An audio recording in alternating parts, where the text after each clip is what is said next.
as he tells us about the black cat's message.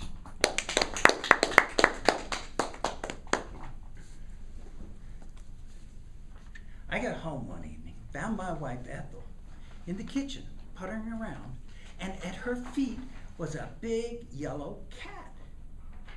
And I came in and said, "Well, who's this?" And she says, "That's our new cat."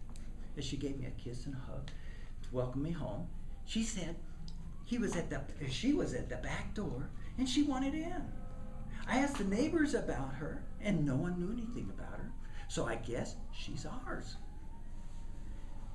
So I reached down and scratched her chin, and she just started purring and stretching.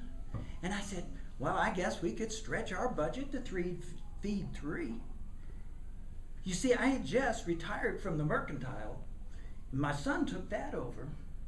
But I still like to keep busy, so what I did is I cut wood and chopped it and hauled it down to the mill, just to keep busy. And so what we were doing, my wife sent me out actually that evening to go milk the cow. And I brought in the milk and she gave the cream to the cat. And the cat just lapped it right up, loved it. Well, Ethel and I sat down and had a good dinner, and then we went outside and we're watching the sunset. And I looked at the cat and said, "You're a good kitty, aren't you?" And she just purred loudly. Then Ethel looks at me and she says, "Daryl, the neighbors are acting funny about the cat. They say that the cat might be a ghost or a witch that's transformed into a cat." And I laughed and I said, "Are you a witch, little cat?" And all it did was stretch and roll over. Ethel and I had a wonderful evening watching the sun go down. Then we took ourselves to bed. But that cat became an essential part of our house.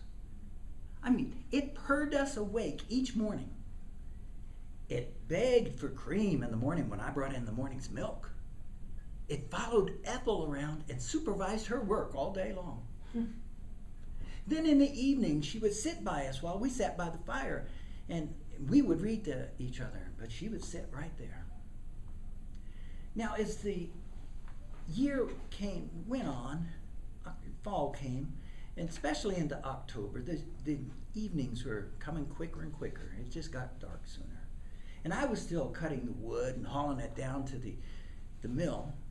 But this particular evening, I was running a little late, and it was almost dusk by the time I got the last log on the pile. So I knew I needed to hurry home because I didn't have a lantern with me. So I'm going down the road as quick as I can, and I come around a curve, and I see some black cats in the road. Now, they're almost invisible because it's getting dark. So I get a little closer, and indeed it is some cats. And the cats are carrying a stretcher. Oh, I rubbed my eyes and I looked again. And indeed it was. And they were carrying a stretcher and there was a dead cat on it. I'm going, wow, I really worked too hard today.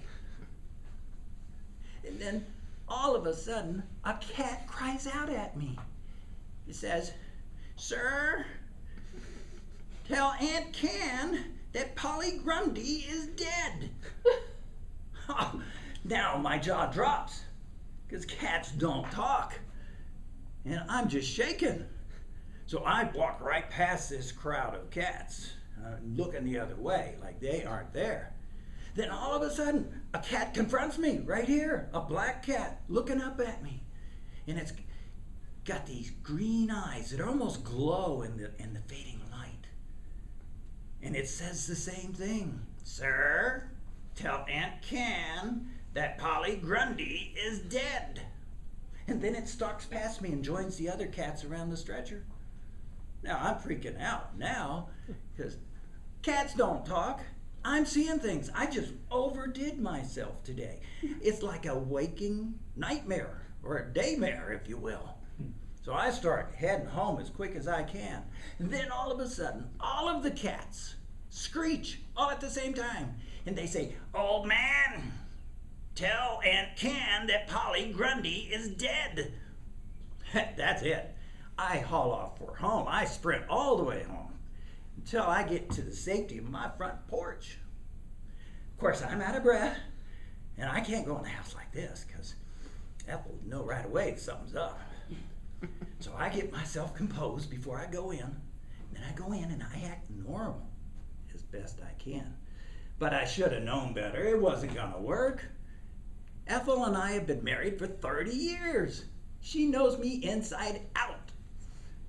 She didn't say anything until after I finished my chores.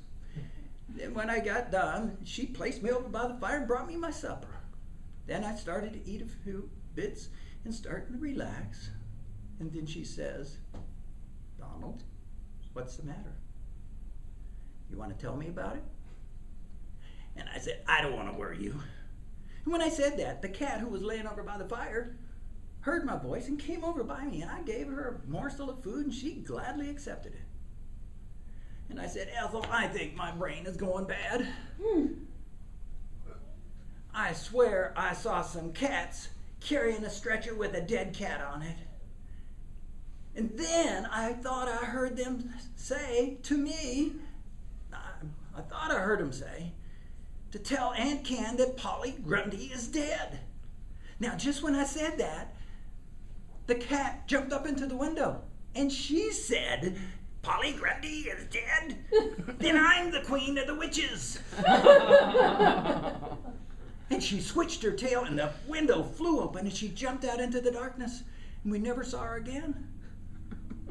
Now, Ethel had to use a whole bucket of water to wake me from my faint.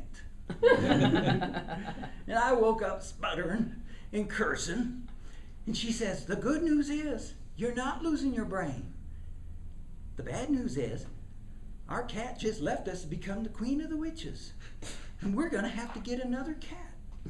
I said, oh no, no more cats for me. We got a dog. That was really good. Nice job. Nice job. Okay, so everybody got little